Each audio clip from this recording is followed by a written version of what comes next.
ये चाइनीज जैसे ही अंदर घुसे, इनको सामने खड़े मिल गए 6-6 फीट के जाट। 340 सोल्जर्स को तो वहीं मार गिराया।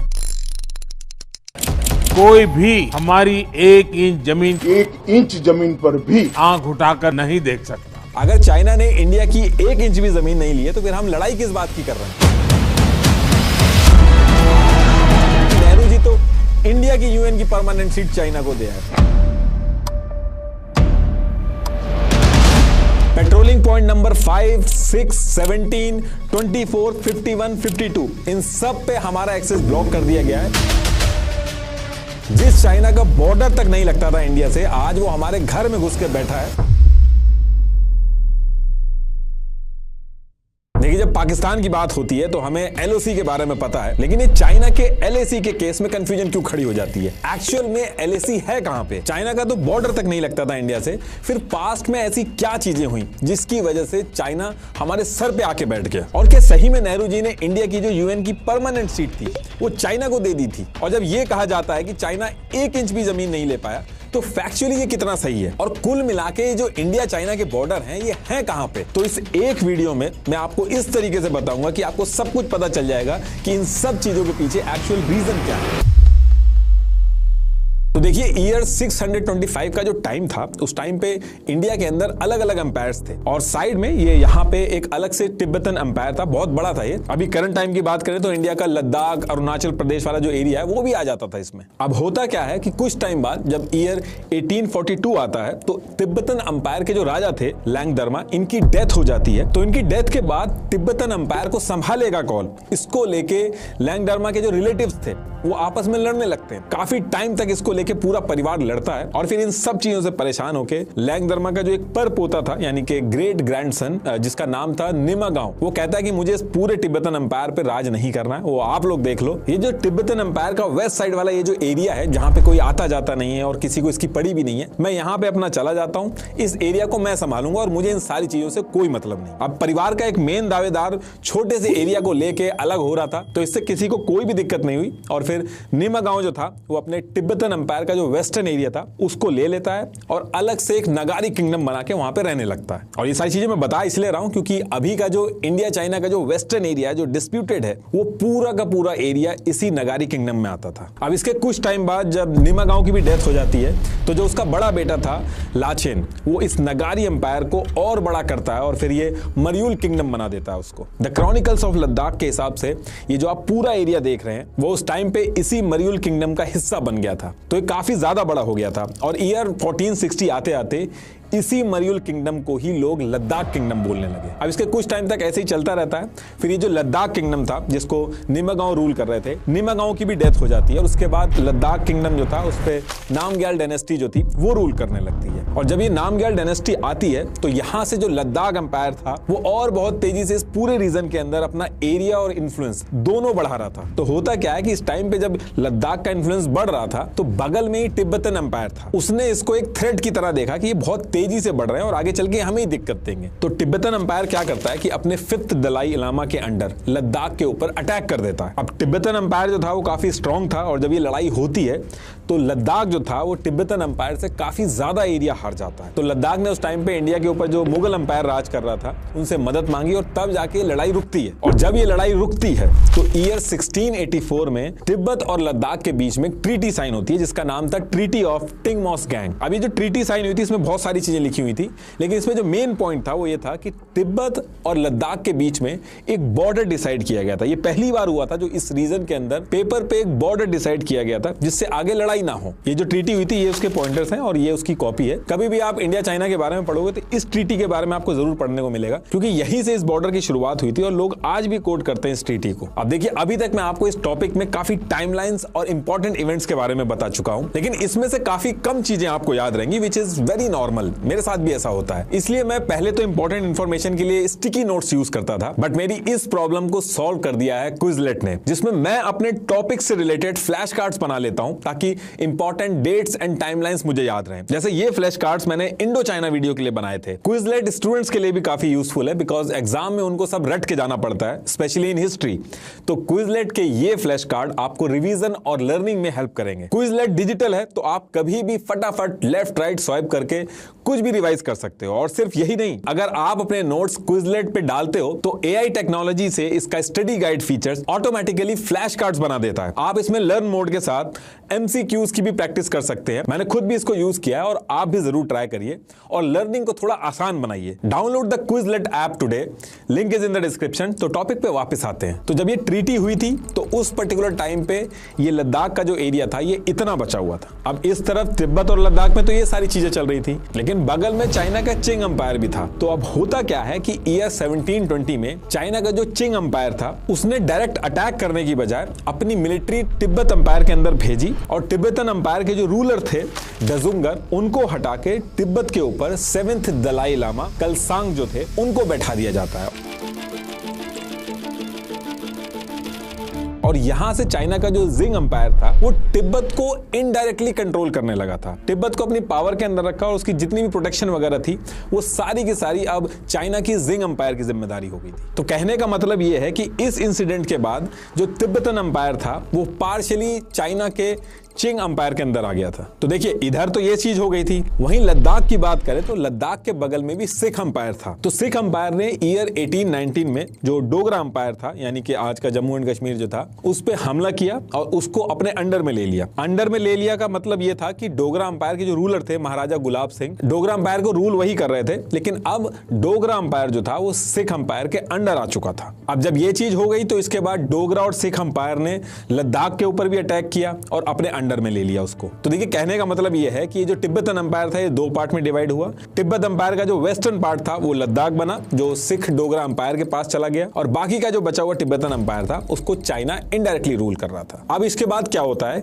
कि ईयर 1842 में डोगरा एंड सिख अंपायर, जिसने पहले से ही लद्दाख को अपने अंडर में ले लिया था, उसने लद्दाख से आगे का जो ट्रेड रूट था उसको अपने कंट्रोल में करने के लिए लद्दाख के एरिया को और बढ़ाना चालू किया। और जैसा कि मैंने पहले बताया था कि तिब्बत जो था उसको चाइना कंट्रोल कर रहा था इनडायरेक्टली। तो ये जो लड़ाई चल रही थी एक तरह से चाइना का भी इसमें रोल था। तो कुछ टाइम के बाद जब बहुत ज्यादा नुकसान हो जाता है, बहुत लंबी लड़ाई चलती है, तो ये लड़ाई रुकती है और फिर तिब्बत और डोगरा सिख अंपायर के बीच में 17 सितंबर 1842 को ट्रीटी ऑफ चुशुल साइन होती है। और ये जो ट्रीटी साइन होती है इसमें चाइना भी एक पार्टी बनता है। तो इस ट्रीटी के जो सिग्नेटरी थे वो महाराजा Gulab Singh, emperor of China, और तिब्बत की तरफ से लामा गुरु ऑफ लासा थे। तो इस ट्रीटी के अंदर बातें तो बहुत सारी होती हैं, ट्रेड की बात होती है, कौन कहां आएगा जाएगा, ये सारी बात होती है। लेकिन इसका जो मेन पॉइंट है जिसकी वजह से हम इस ट्रीटी को डिस्कस कर रहे हैं वो ये था कि इस ट्रीटी के अंदर लद्दाख और तिब्बत के जो बॉर्डर थे उनका डिमार्केशन होता है, सरहद बंदी होती है उनकी, जिसमें यह डिसाइड हुआ कि लद्दाख पहले जहां पे था, जो पहले उसका बॉर्डर था, जो पुरानी वाली ट्रीटी साइन हुई थी, तो जो पहले जो बाउंड्री थी लद्दाख की वो वहां वापस हो जाएगा, तिब्बत जहां पे था वो वहां पे वैसी हो जाएगा। इसमें एक वर्ड यूज हुआ था, ओल्ड एस्टैब्लिश फ्रंटियर। फ्रंटियर्स मतलब कि उस टाइम पे बॉर्डर्स नहीं होते थे, बीच में काफी दूर दूर तक एरिया जो होता था वो छोड़ दिया जाता था दो देशों के बीच में, उसी को फ्रंटियर बोलते थे। तो कहने का मतलब यह है कि पहले जो लद्दाख और तिब्बत के बीच में पिंगमासोन जो ट्रीटी साइन हुई थी उसमें जो डिसाइड हुआ था कि ये बॉर्डर रहेंगे, दोबारा से दोनों पार्टियां यानी कि लद्दाख और तिब्बत वापस उसी बॉर्डर पे चली जाती हैं। तो ये जो ट्रीटी ऑफ चुशुल है इसमें क्या चीज थी इंपॉर्टेंट, इसमें ये चीज इंपॉर्टेंट थी कि चाइना जो था वो भी इसमें एक पार्टी बना था, उसने भी साइन किए थे। तो बेसिकली कहने का मतलब ये है कि ऑफिशियली चाइना ने एक्सेप्ट किया था कि अक्साई चीन जो है वो लद्दाख का पार्ट है, ना कि चाइना का पार्ट है या फिर तिब्बत का पार्ट है। और यही रीजन है कि आज की डेट तक इंडिया चाइना के बॉर्डर डिस्प्यूट जब डिस्कस होते हैं तो जो ट्रीटी ऑफ चुशुल है उसका नाम बार बार आता है कि आपने खुद साइन किया है कि अक्साई चीन लद्दाख का पार्ट है। ट्रीटी ऑफ चुशुल की वजह से इंडिया का जो दावा है अक्साई चीन पे वो बहुत ज्यादा स्ट्रांग होता है। ये ट्रीटी ऑफ चुशुल जो है वो लद्दाख का डोगरा रूलर्स के कंट्रोल में होना प्रूफ करती है, जो कि आज के इंडिया का पार्ट है और चाइना इसको साइन कर चुका है। इस ट्रीटी की जो कॉपी है उसका जो ट्रांसलेशन है आपको डिस्क्रिप्शन में मिल जाएगा। उस टाइम के कुछ ओरिजिनल स्टैंप होते थे, उन पे भी मेंशन किया जाता था, उसमें तिब्बत मेंशन होता था। अभी भी ये स्टैंप अवेलेबल है, ये उस ओरिजिनल स्टैंप की कॉपी है। अब इसके बाद क्या होता है कि ईयर 1845 का टाइम था और ब्रिटिशर्स जो थे वो इंडिया पे राज कर रहे थे उस टाइम पे, और रशिया और ब्रिटिशर्स के बीच में एक लड़ाई चल रही थी, द ग्रेट गेम। इस लड़ाई में ब्रिटिशर्स को डर था कि रशिया अपनी एक्सपेंशन पॉलिसी के चलते कहीं तिब्बत और ये जो सिख डोगरा एम्पायर है इन एरिया में अपना इन्फ्लुएंस ना बना ले, उससे बहुत ज्यादा दिक्कत हो जाएगी ब्रिटिशर्स को। तो यहां से ब्रिटिशर्स डिसाइड करते हैं कि ये जो नॉर्दर्न बाउंड्री है यानी कि जो लद्दाख वाला एरिया है उसको सिक्योर करना बहुत जरूरी होगा, वहां पे अपना इन्फ्लुएंस बनाना होगा, वरना रशिया का इन्फ्लुएंस वहां पे बढ़ जाएगा। अब इस चीज को ध्यान में रख के ब्रिटिशर्स क्या करते हैं, 11 दिसंबर 1845 को लद्दाख में जो सिख अंपायर था इस पे अटैक कर देते हैं, और अटैक करने के बाद अपने हिसाब से सारे एग्रीमेंट वगैरह साइन करा लेते हैं, हर एक चीज अपने फेवर में कर लेते हैं। अब यहां से ब्रिटिशर्स का इन्फ्लुएंस इस पूरे एरिया में आ गया था। अब इसी टाइम पे गुलाब सिंह जो थे उन्होंने 75 लाख रुपए ब्रिटिशर्स को दिए, और ये जो कश्मीर वाला जो एरिया था उसको खरीद लिया, और कश्मीर के राजा बन जाते हैं वो। और ब्रिटिशर्स ने भी बड़े आराम से दे दिया, क्योंकि उनका जो इंटरेस्ट था वो लद्दाख की तरफ ज्यादा था। और लद्दाख के अंदर भी उनकी एक ही चिंता थी कि जो रशियंस हैं उनकी आर्मी कहीं ये जो अक्साई चीन वाला एरिया वहां से ना घुस जाए। अब इस एरिया में अपना इन्फ्लुएंस तो बना लिया था ब्रिटिशर्स ने, लेकिन इसके कुछ साल बाद, करीब 10 साल के करीब, इनको ये रियलाइज हुआ कि ये जो अक्साई चीन वाला एरिया है, अभी भी यहाँ पे कई ऐसे एरिया हैं जहां से रशियन आर्मी जो है वो एंट्री कर सकती है। तो रशियन की तरफ से इस तरीके का कोई थ्रेट आए, इससे निपटने के लिए ब्रिटिशर्स ने इस एरिया को भी सिक्योर करना चालू किया। ब्रिटिशर्स ने ईयर 1855 में great trigonometrical survey of India इसको काम दिया कि ये जो लद्दाख और तिब्बत वाला जो एरिया है इसका ये सर्वे करें, और ये जो फ्रंटियर्स वगैरह यहाँ पे बने हुए हैं, खुले पड़े हुए हैं जो एरिया, इसको ऑब्जर्व करके एक प्रॉपर बॉर्डर बनाएं। और ये जो काम था वो काम दिया गया था W.H. जॉनसन को। ये सिविल सर्वेंट थे great trigonometrical survey of India के। अब इन्होंने काफी टाइम तक इस एरिया का सर्वे किया, और सर्वे करने के बाद एक बॉर्डर प्रपोज किया जिसे जॉनसन लाइन बोला जाता है। आज जो इंडिया लाइन मानता है वो जॉनसन लाइन ही मानता है। ये जो पूरा मैप है इंडिया का, ये जॉनसन लाइन से ही बना है। अब अंग्रेजों ने जब ये बॉर्डर बनाया था तो किसी से पूछा नहीं था, उन्होंने अपने हिसाब से लद्दाख वाले एरिया में ये बॉर्डर बना दिया था, और जितने भी स्ट्रेटेजिकल पॉइंट्स थे उनको बॉर्डर के अंदर रखा था। और ये सारी चीजें करने के बाद तिब्बत और चाइना को एक लेटर लिखा, और उसके अंदर एक मैप जो था उसके अंदर बाउंड्री बना के ये उनको सेंड कर दिया। उस टाइम पे चाइना का रिस्पॉन्स आया था, the territory has its ancient frontier, it was needless to establish any other. ये जो आज की डेट में आप इंडिया का मैप देखते हैं, ये इधर ये पूरी जॉनसन लाइन है। अब अंग्रेजों ने ये जो वेस्टर्न बॉर्डर था, जो अक्साई चीन वाला जो एरिया था, यहाँ पे तो बॉर्डर बना लिया था, लेकिन सिक्किम की तरफ भी कई ऐसी जगह थी जहां से रशियंस की इंडिया के अंदर एंट्री हो सकती थी, और इसके भी जो बॉर्डर थे वो दूर दूर तक खुले थे, अनडिफाइंड थे। तो यहां पे भी ब्रिटिशर्स ने 17 मार्च 1890 को ब्रिटिशर्स ने चाइना को बुला के एक कन्वेंशन किया, और ये जो गैमो चेन माउंटेन से ये नेपाल तक की जो लाइन जा रही है, इसको ऑफिशियली चाइना के साथ बैठ के सिक्योर कर दिया, और इसको चाइना ने भी मान लिया। तो देखिए, इंडिया चाइना का जो बॉर्डर है वो 3 सेक्शन में डिवाइडेड है। एक तो ये अक्साई चीन वाला वेस्टर्न बॉर्डर है, दूसरा ये है मिडिल सेक्टर, और तीसरा ईस्टर्न सेक्टर जिसमें सिक्किम और अरुणाचल प्रदेश आते हैं। तो अब अगर हम इन तीनों सेक्शन को देखें तो जो वेस्टर्न सेक्टर है, यहाँ पे तो अंग्रेजों ने अपना जॉनसन लाइन बना दी थी, लेकिन चाइना ने इसमें अपना डिसएग्रीमेंट दिखाया।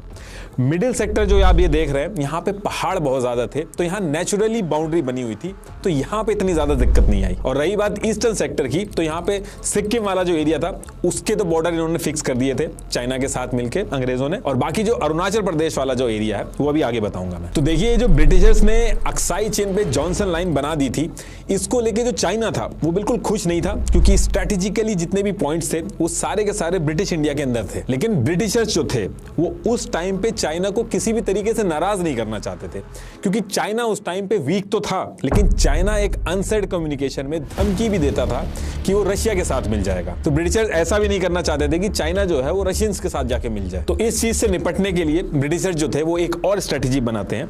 ईयर था 1899, और इस टाइम पे ब्रिटिशर्स एक रिवाइज लाइन प्रपोज करते हैं।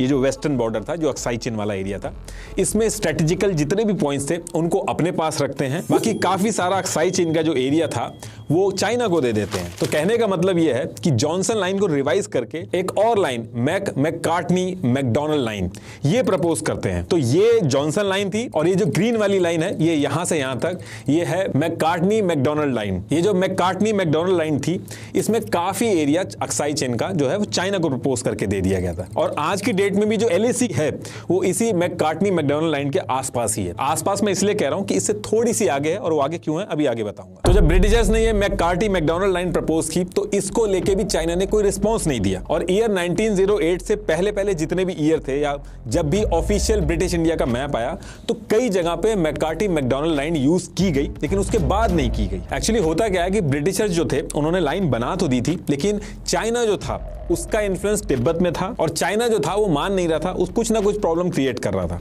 तो इसको लेके ईयर 1914 में ब्रिटिशर्स ने चाइना को और तिब्बत को शिमला में बुलाया, एक मीटिंग करी जिसे शिमला कन्वेंशन भी बोला जाता है। ये जो शिमला कन्वेंशन था, इसको करने के पीछे ब्रिटिशर्स जो थे उनका मेन पर्पस ये था कि ये जो ब्रिटिश इंडिया और चाइना के बीच में जो तिब्बत है, जिसे चाइना इनडायरेक्टली कंट्रोल करता है, इसके बीच में कैसे ना कैसे करके एक बफर जोन बन जाए। तो इसके लिए इन्होंने एक प्रपोजल रखा कि ये जो तिब्बत है इसको इनडायरेक्टली चाइना आप कंट्रोल कर रहे हो, तो तिब्बत को ऐसा करना चाहिए कि तिब्बत को दो पार्ट में डिवाइड कर दो, एक इनर तिब्बत और एक आउटर तिब्बत। इंडिया वाली जो साइड थी उसमें आउटर तिब्बत था और इनर तिब्बत जो था वो चाइना वाली साइड था।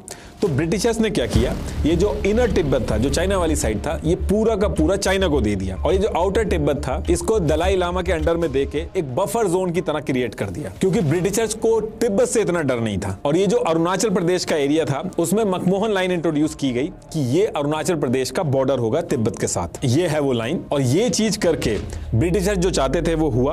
अब यहां से चाइना और इंडिया का जो बॉर्डर था वो लगना बंद हो गया था। तो अगर मैं शॉर्ट में बताऊं तो तिब्बत को दो पार्ट करके एक पार्ट चाइना को देके दूसरा पार्ट जो था उसको बफर जोन बना दिया गया, ताकि चाइना और इंडिया के बीच में तिब्बत रहे। और ये जो बफर जोन जिसको बोला गया, यानी कि जो आउटर तिब्बत था, इसमें दलाई लामा को रूलर बना दिया गया और लगे हाथ अरुणाचल प्रदेश के बॉर्डर भी फिक्स कर दिए गए, मनमोहन लाइन बना दी गई। और ये चीज करके ब्रिटिशर्स ने इंडिया का जो बॉर्डर था वो एक तरह से सिक्योर कर लिया था। अब ब्रिटिशर्स ने कर तो लिया था ये चीज, लेकिन इसको चाइना ने मानने से मना कर दिया। ये जो शिमला कन्वेंशन था इसको 24 एंड 25 ऑफ मार्च 1914 को ब्रिटिश इंडिया के फॉरेन सेक्रेटरी हेनरी मनमोहन ने साइन किया था और तिब्बत की तरफ से तिब्बतन गवर्नमेंट के सीनियर ऑफिसर लोचन शात्रा, इन्होंने साइन किया था। लेकिन चाइनीज ने इसे साइन करने से बिल्कुल साफ मना कर दिया था।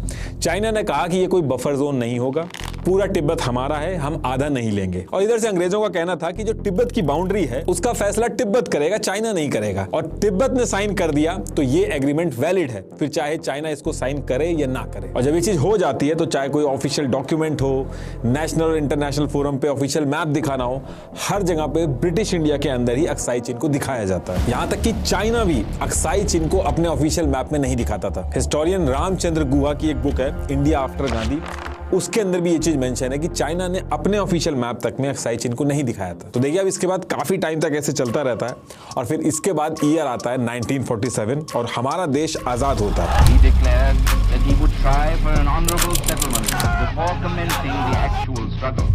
Here is a dictum for the non-violent soldier of freedom. और आजाद होने के बाद नेहरू जी ब्रिटिशर्स के बनाए हुए ऑफिशियल बॉर्डर्स को एज इट इज मानते हैं। और फिर इसके 2 साल बाद ईयर 1949 में चाइना के अंदर सिविल वॉर शुरू हो जाती है, जिसमें दो गुट आपस में लड़ जाते हैं। और चाइना की इस इंटरनल लड़ाई में कम्युनिस्ट पार्टी के माओ जेडोंग वहां की नेशनलिस्ट KMT को हरा के चाइना के अंदर People's Republic of China PRC बनाते हैं और कहते हैं कि इससे पहले जो चाइना में चल रहा था वो सब कुछ नहीं माना जाएगा। इनफैक्ट इससे पहले की जो लीडरशिप थी, जिन्होंने नाम रखा था चाइना का रिपब्लिक ऑफ चाइना, इसको भी ये लोग नहीं मानते कि ये सब नहीं चलेगा और चाइना को पीपल्स रिपब्लिक ऑफ चाइना बोला जाएगा। और फिर इसके बाद एक सेरेमनी रखी जाती है जिसमें माओ जेडोंग जो थे वो चाइना के लीडर बनते हैं और इससे पहले जो लीडरशिप वगैरह थी वो भाग भाग के ताइवान चली जाती है और अभी भी ये लोग वहीं ताइवान में ही रहते हैं। और इसके साथ साथ माओ जेडोंग, ये जो रिपब्लिक ऑफ चाइना ने एग्रीमेंट वगैरह किए थे, इसको भी कहते हैं कि ये नहीं माना जाएगा। तिब्बत जो है वो पूरा का पूरा चाइना का पार्ट है, ये बोलते हैं ये।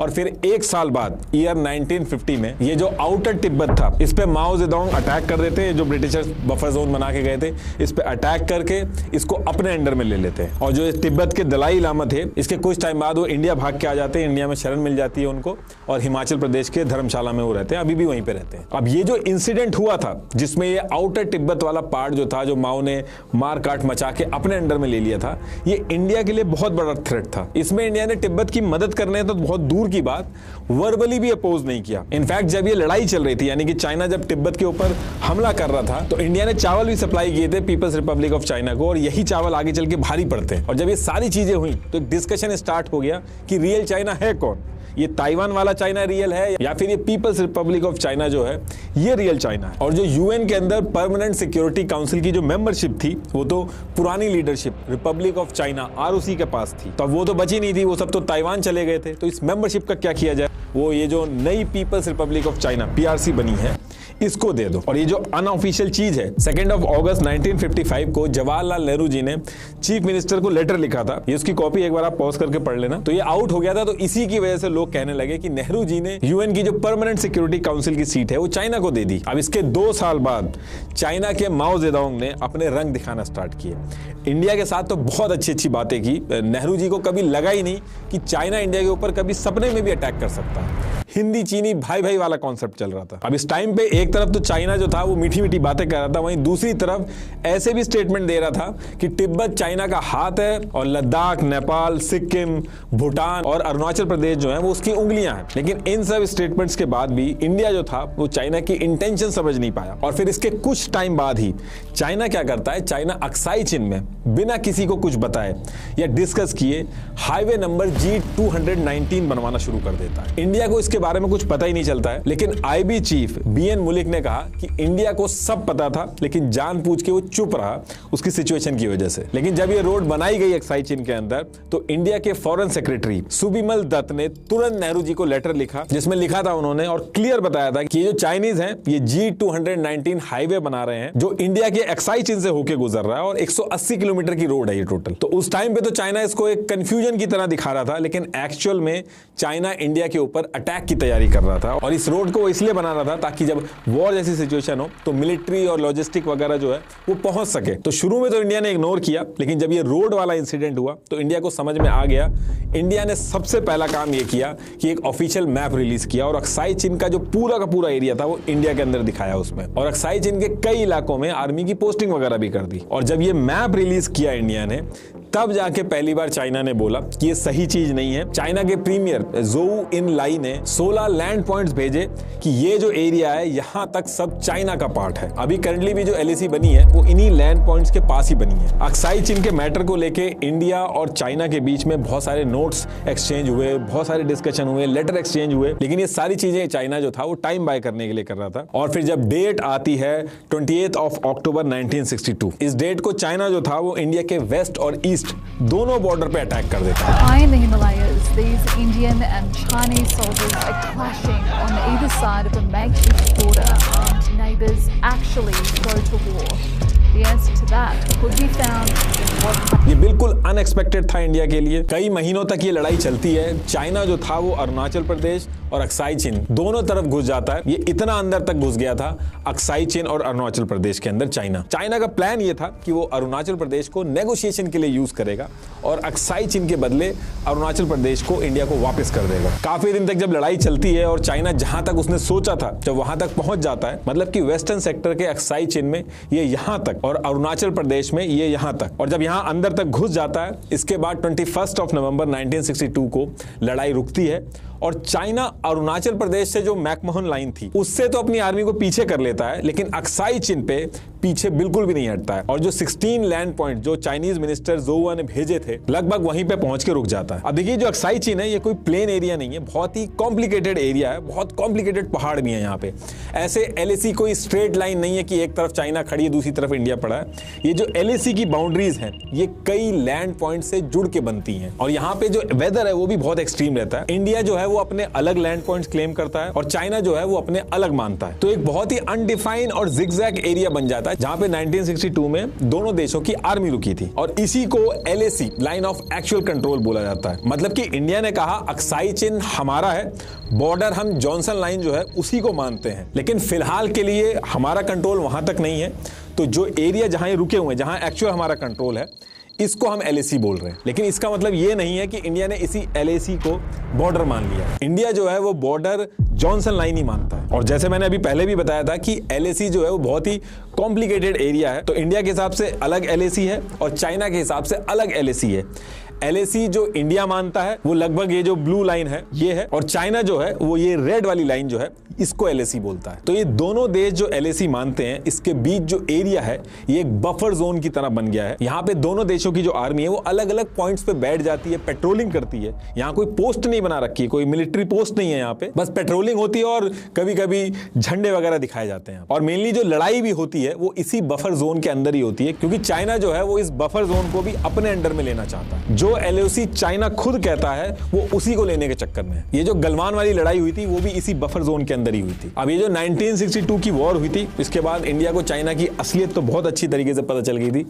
इंडिया ने अपनी प्लानिंग भी स्टार्ट कर दी थी, लेकिन इसके एक साल बाद 1963 में पाकिस्तान ने ये जो साक्ष्यगाम वैली का एरिया था इसको भी चाइना को गिफ्ट में दे दिया। इंडिया ने तब भी बहुत ज्यादा अपोज किया था, लेकिन कुछ हुआ नहीं। और फिर इसके बाद इंडिया चाइना का जो बॉर्डर था, छोटे छोटे लैंड पॉइंट पे कहीं ना कहीं कभी ना कभी कोई ना कोई इशू सुनाई आ रहा था। तो इंडिया ने सोचा कि इंडिया चाइना के इस 3488 किलोमीटर के इस बॉर्डर में सिक्किम वाला जो 220 किलोमीटर का बॉर्डर है, इसमें कोई इशू नहीं है, इसमें चाइना भी एग्री करता है, हमें भी कोई इशू नहीं है। तो इंडिया ने डिसाइड किया कि जो सिक्किम का बॉर्डर है एटलीस्ट इसको ग्राउंड पे मार्क कर लिया जाए और फेंसिंग करवा ली जाए, ताकि आगे चल के कोई इशू ना हो। सितंबर 1967 का टाइम था और इस टाइम पे इंडिया ने सिक्किम के बॉर्डर पे तारबंदी करना स्टार्ट कर दिया, यानी कि फेंसिंग लगाना चालू कर दिया।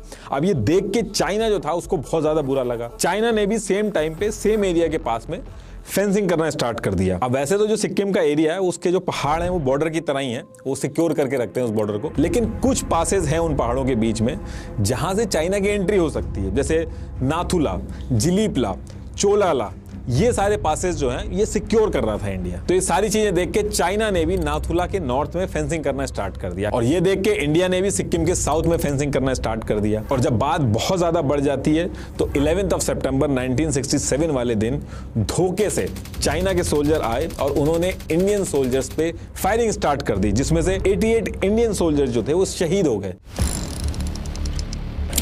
अब देखिए 1962 की जो वॉर थी उसमें इंडिया प्रिपेयर नहीं था। इंडिया उस टाइम पे हिंदी चीनी भाई भाई वाले कॉन्सेप्ट पे चल रहा था। चाइना को लग रहा था कि इंडिया इस बार फिर से लड़ाई के डर से पीछे भाग जाएगा, लेकिन इस बार इंडिया जो था वो चाइना की इंटेंशन जानता था। तो नाथुला पास से जैसे ये चाइनीज अंदर घुसने की कोशिश करते हैं, इनको सामने खड़े मिलते हैं 2nd बटालियन ग्रेनेडियर्स के 6-6 फीट के जाट। 2nd बटालियन ग्रेनेडियर्स और राजपूताना राइफल्स ने 340 चाइनीज वहीं पे खत्म कर दिए। चाइनीज ये जो फेंसिंग वगैरह कर रहे थे सारी की सारी उड़ा दी जाती हैं। चाइनीज को तुरंत पीछे भागना पड़ता और इस चीज को 1962 की जो वॉर हुई थी उसके बदले के रूप में देखा जाता है। चाइना को वैसे सिक्किम में इतना ज्यादा इंटरेस्ट नहीं था, लेकिन इंडिया को बैकफुट पे लाने के लिए जो ईस्टर्न बॉर्डर था चाइना ने वहां पे भी हरकतें चालू कर दी थी। सिक्किम के बहुत ही पास पड़ता है सिलीगुड़ी कॉरिडोर, जिसे चिकन नेक भी बोला जाता है। तो इसी वजह से जो चाइना है वो सिक्किम के अंदर कुछ ना कुछ हरकत करता रहता है, वहां पे अपना इन्फ्लुएंस बढ़ाने की कोशिश करता है। जो डोकलाम में भी इंडिया चाइना की जो लड़ाई हुई थी उसमें भी यही सारे रीजन थे, ताकि आगे कभी फ्यूचर में वॉर हो तो इंडिया पे प्रेशर बनाया जा सके इस सिलीगुड़ी कॉरिडोर को कंट्रोल में रख के। ये बहुत ही छोटा सा कॉरिडोर है, अगर यहां आके अगर कोई बैठ जाता है तो इंडिया का जो पूरा नॉर्थ ईस्ट रीजन है वो कट ऑफ हो जाएगा। इसलिए चाइना इस रीजन में बहुत इंटरेस्ट दिखाता है। ये है नाथुला पास और ये है डोकलाम और ये यहां पे पड़ता है सिलीगुड़ी कॉरिडोर। तो देखिए इसके बाद भी इंडिया और चाइना जो था उसने कई जगह पे लड़ाइयां की, कई जगह पे चाइना ने अग्रेशन दिखाया, लेकिन अब जो अग्रेशन दिखा रहा था चाइना उसमें इंडिया की तरफ से भी जवाब मिल रहा था, क्योंकि इस टाइम तक इंडियन आर्मी जो थी उसने 2 बड़ी वॉर लड़ ली थी, सी वॉरफेयर में भी अपने आप को प्रूव किया था। तो चाइना को भी ये चीज समझ में आ गई थी कि अब इंडिया से लड़ना इतना आसान नहीं होगा। तो चाइना ने यहां से इसका सोल्यूशन निकालने के लिए पीसफुल तरीके के ऑप्शन एक्सप्लोर करे। ईयर 1993 और 1996 के बीच में इंडिया और चाइना दोनों कंट्रीज ने लड़ाई के बदले पीसफुल एग्रीमेंट्स करने पे फोकस किया, क्योंकि लड़ाई में बहुत ज्यादा नुकसान हो रहा था और अब दोनों कंट्रीज का नुकसान हो रहा था। इन एग्रीमेंट्स में सबसे पहली चीज तो दोनों कंट्रीज ने ये डिसाइड की कि चलो ठीक है, दोनों कंट्रीज के हिसाब से उनके जो बॉर्डर है वो अलग है, लेकिन एक काम यह किया जा सकता है कि फिलहाल के लिए दोनों कंट्रियां एक्चुअली जहां पे कंट्रोल करती हैं एटलीस्ट उसको तो रिकॉग्नाइज कर लिया जाए।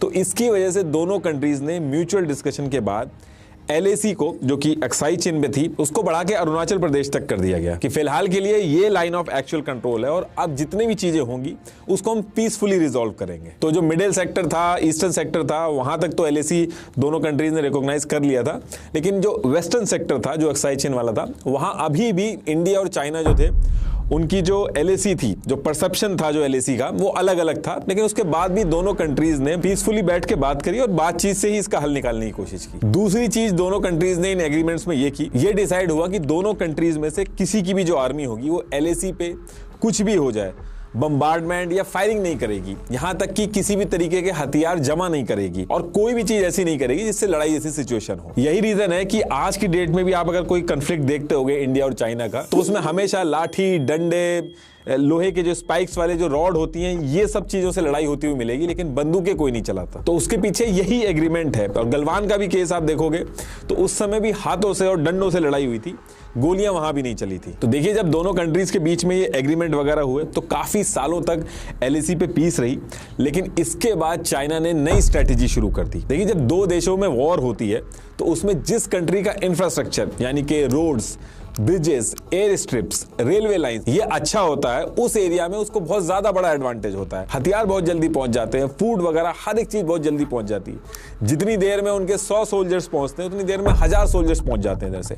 तो इंफ्रास्ट्रक्चर जिस कंट्री का अच्छा होता है उसको बहुत बड़ा एडवांटेज रहता है। इंफ्रास्ट्रक्चर अगर अच्छा ना हो तो कितनी भी अच्छी आर्मी हो वो कोलैप्स कर जाती है। जैसे चाइना ने भी 1962 की वॉर करने से पहले रोड बनाई थी, उसके बाद वॉर करी थी। तो इसलिए दो कंट्री जब आमने सामने आती हैं तो वहां पे बॉर्डर के पास में इंफ्रास्ट्रक्चर डेवलप करना एक थ्रेट की तरह देखा जाता है। तो चाइना ने क्या किया, ये एग्रीमेंट वगैरह तो करे, इसके कुछ टाइम बाद ही जब चाइना थोड़ा इकोनॉमिकली ग्रो करने लगा तो चाइना ने LAC के पास roads, bridges, air strips, railway line ये सब तेजी से बनाना स्टार्ट कर दिया। इसका सीधा मतलब था कि चाइना वॉर के लिए प्रिपरेशन कर रहा था। वहीं दूसरी तरफ इंडिया जो था वो इकोनॉमिकली उतना स्ट्रांग नहीं था, तो उस टाइम पे इंडिया का जो इंफ्रास्ट्रक्चर था LAC के पास वो डेवलप नहीं हो पाया। और इसी चीज को लेके इंडिया जो था वो खुश नहीं था कि जब आप पीस की बात कर रहे हो तो आप LAC के पास इंफ्रास्ट्रक्चर क्यों डेवलप कर रहे हो। और जब कुछ टाइम बाद चाइना ने अपना थोड़ा बहुत इंफ्रास्ट्रक्चर डेवलप कर लिया LAC के पास, तो चाइना ने सलामी स्लाइसिंग स्ट्रेटेजी स्टार्ट कर दी। तो इसमें क्या होता है कि चाइना एक साथ बड़ा एरिया लेने की बजाय बिल्कुल छोटे छोटे एरिया पे आके अपनी आर्मी बैठा देता है। अब जिस कंट्री का इंफ्रा अभी बना नहीं है, यानी कि इंडिया का इंफ्रा जो था वो उस समय बना नहीं था और इकोनॉमिकली भी अभी वो कंपैरेटिवली बहुत कम है, तो वो एक बहुत ही छोटे से एरिया के लिए वॉर नहीं शुरू करेगा, वो इस चीज को अवॉइड करेगा। ऐसे धीरे धीरे करते करते चाइना बहुत आगे बढ़ गया। ईयर 2007 आते आते चाइना ने इंडिया में 130 सीक्रेट इनकर्जन्स किए, और जब इंडिया की इंटेलिजेंस एजेंसीज के थ्रू ये सारी चीजें पता चली तो इंडिया उसके लिए तैयार ही नहीं था। तो फिर इसके बाद इंडिया में भी इंफ्रास्ट्रक्चर डेवलप करने की बात की गई, लेकिन इंडिया के अंदर जब भी इंफ्रास्ट्रक्चर डेवलप होता था LAC के पास तो वहां दिक्कतें आती थी। जैसे एक तो इंडिया डेमोक्रेसी है, चाइना की तरह वन पार्टी सिस्टम नहीं है, तो यहाँ पे एनवायरमेंटल जो NGO वगैरह थे वो आ जाते थे कि LAC के पास आप इंफ्रास्ट्रक्चर डेवलप कर रहे हो, इससे एनवायरमेंट खराब होगा, तो इस प्रोजेक्ट्स को रोक देते थे, केस कर देते थे, तो इससे डिले हो जाते थे प्रोजेक्ट। दूसरी दिक्कत इसमें आती थी कि कुछ भी इंफ्रास्ट्रक्चर इंडिया बनाने की कोशिश करता था तो चाइना बहुत ज्यादा एग्रेशन स्टार्ट कर देता था, अलग अलग बॉर्डर पे कंफ्लिक्ट स्टार्ट कर देता था। तो जो रूलिंग गवर्नमेंट होती है इंडिया के अंदर वो ये सारी चीजें अवॉइड करती है कि इंफ्रास्ट्रक्चर बनाएंगे तो और बवाल होगा, सर पे एक और दिक्कत आके खड़ी हो जाएगी और फिर ऑपोजिशन इसको लेके फिर से घेरेगा। इसीलिए इंडिया का जो LAC है उसके पास जो इंफ्रास्ट्रक्चर डेवलप करने का जो प्रोसेस है वो बहुत स्लो रहा है। इसका फायदा चाइना ने उठाया और चाइना की इस सलामी स्लाइसिंग स्ट्रेटेजी से हम 26 पेट्रोलिंग पॉइंट पे अपनी प्रेजेंस गवा चुके हैं। देखिए, जैसा कि मैंने बताया था कि अक्साई चीन का जो एरिया है वो कॉम्प्लिकेटेड है, कोई स्ट्रेट लाइन नहीं है। इंडिया चाइना दोनों की परसेप्शन LAC है, उसके बीच में अनडिफाइंड बफर जोन है जिसकी वजह से दोनों तरफ कंफ्यूजन रहता है। और इस बफर जोन में टोटल 65 मार्क्ड पेट्रोलिंग पॉइंट्स हैं जहां इंडिया और चाइना के ट्रूप्स पेट्रोलिंग करते हैं। पेट्रोलिंग पॉइंट 1 यानी कि PP1 से PP3 काराकोरम पास, PP14 जो कि गलवान वैली वाला है, ऐसे ही इतने सारे पेट्रोलिंग पॉइंट हैं, इनको PP पॉइंट बोला जाता है।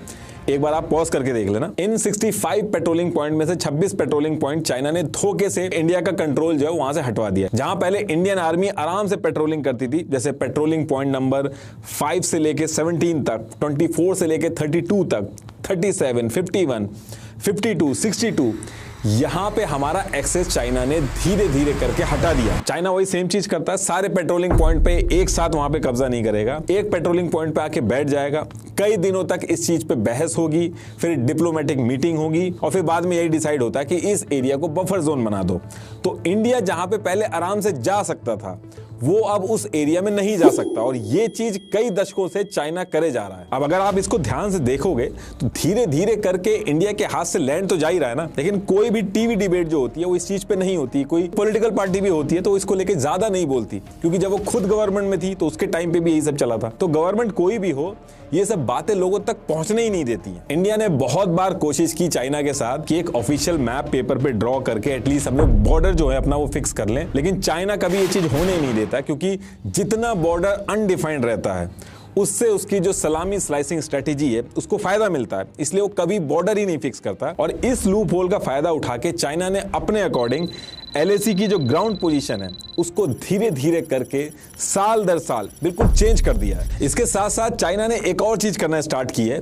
चाइना ने LAC के पास विलेजेस भी बसाना स्टार्ट कर दिए हैं। पैंगडा विलेज, जियो कांग विलेज, ऐसे करके LAC के पास 100 से ज्यादा घर बसा दिए हैं, जिसमें अपने सिविलियंस को फ्री में घर दे रहे हैं। ये जो विलेजेस हैं इनको दो तरीके से यूज में लेते हैं। एक तो इनके सिविलियंस यहाँ पे रह रहे हैं और इसके साथ साथ विलेजेस के थ्रू इनके जो चाइनीज सोल्जर्स हैं वो इंडिया की पोस्टिंग और सर्विलांस वगैरह करते हैं। इन विलेजेस को China as a tool use कर रहा है ताकि फ्यूचर में इंडिया चाह के भी एटलीस्ट इन एरियाज पे हमला ना कर पाए, क्योंकि ऑलरेडी यहाँ पे सिविलियंस रह रहे होंगे। अगर चाइना ये सब कर रहा है तो इंडिया ने भी LAC के पास इंफ्रास्ट्रक्चर बनाना स्टार्ट कर दिया है। दौलत बेग ओल्डी रोड, ये जो आप देख रहे हैं यहां से यहां तक LAC के पास इस रोड को बिल्कुल बनाने का काम स्टार्ट हुआ और अब कंप्लीट भी हो गई। तो जैसा मैंने पहले बताया था कि जब भी इंडिया इंफ्रास्ट्रक्चर बनाने का ट्राई करता है तो चाइना अग्रेशन स्टार्ट कर देता है ताकि ये सब काम बंद हो जाए। इंडिया ने इन सब चीजों के बारे में सोचना बंद कर दिया है और अपना इंफ्रास्ट्रक्चर जो है वो बहुत तेजी से उस पर काम स्टार्ट कर दिया है। अब जैसे ही इंडिया ने LAC के पास इंफ्रास्ट्रक्चर तेजी से बनाना चालू किया,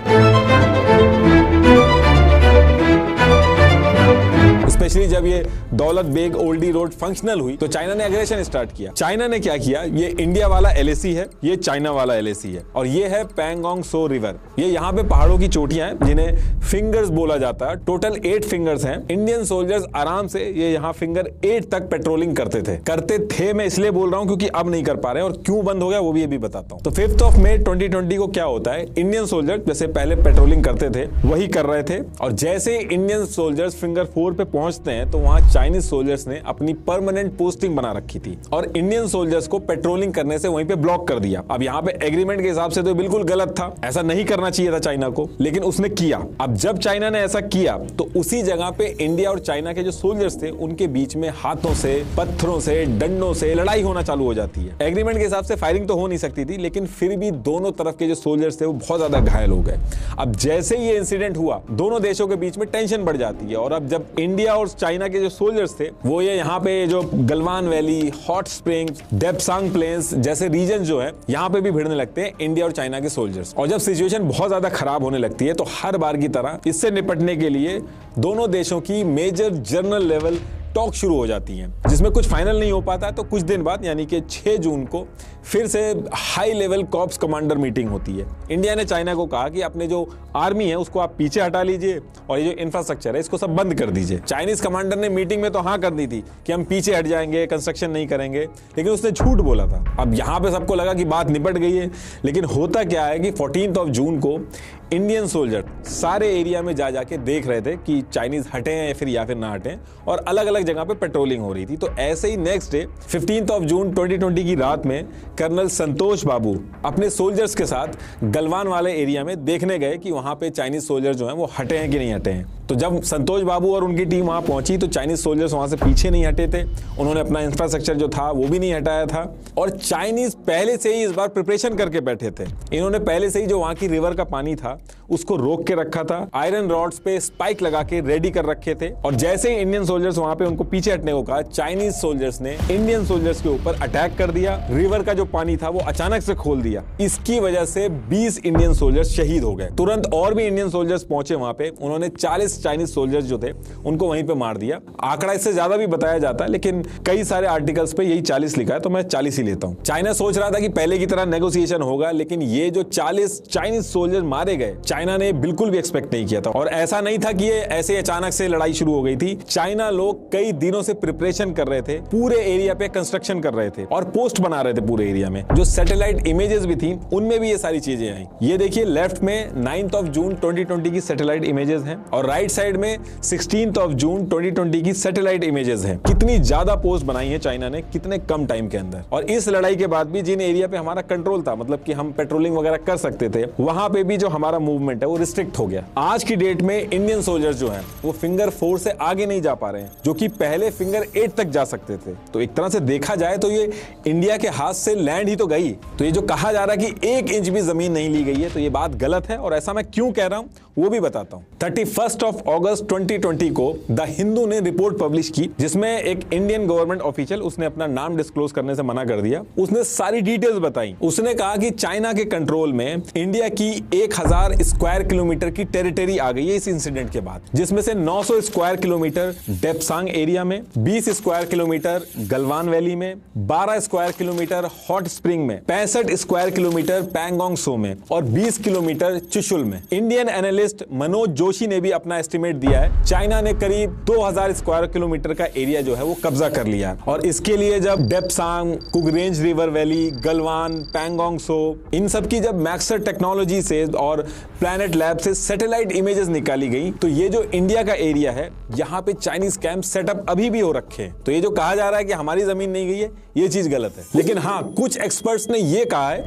कि इंडिया सही टाइम का वेट कर रहा है और इसी वजह से इंडिया की हिस्ट्री में जो आज तक नहीं हुआ, डबल पैसा लगा के और बहुत तेजी से इंडिया अपना इंफ्रास्ट्रक्चर जो है वो LAC के पास बहुत तेजी से बढ़ा रहा है और चाइना को चारों तरफ से घेरा जा रहा है। तो एक्चुअल में सही टाइम पे प्रेशर बनाया जाएगा और सारा एरिया लिया जाएगा। अभी कुछ करने से नुकसान होगा। और ऐसा नहीं है कि जो इंडिया चाइना का स्टैंड ऑफ चल रहा है वो सिर्फ यहीं पे चल रहा है। चाइना जो है वो इंडिया को सी में भी घेरने की कोशिश कर रहा है। स्ट्रिंग ऑफ पर्ल्स के बारे में आपको पता होगा। प्लस पाकिस्तान को भी हथियार सप्लाई करके इंडिया को चेक में रखने की कोशिश करता है। जैसे ही इंडिया के पास कोई एडवांस टेक्नोलॉजी आती है, चाइना वही सेम टेक्नोलॉजी पाकिस्तान को फ्री में भी दे देता है। तो एक्सपर्ट्स का मानना है कि सूनर और लेटर चाइना की इंडिया से वॉर होगी जरूर, और वो भी 2 फ्रंट वॉर होगी। आज की डेट में दोनों कंट्री जो है फिलहाल अपनी अपनी प्रिपरेशन कर रही हैं। लास्ट में एक बार फिर से मैं आपको क्विजलेट के बारे में रिमाइंड कराना चाहूंगा, जिसमें आप नीतीश राजपूत इंडो चाइना नाम से बनाए हुए मेरे कुछ फ्लैश कार्ड्स भी चेक कर सकते हैं।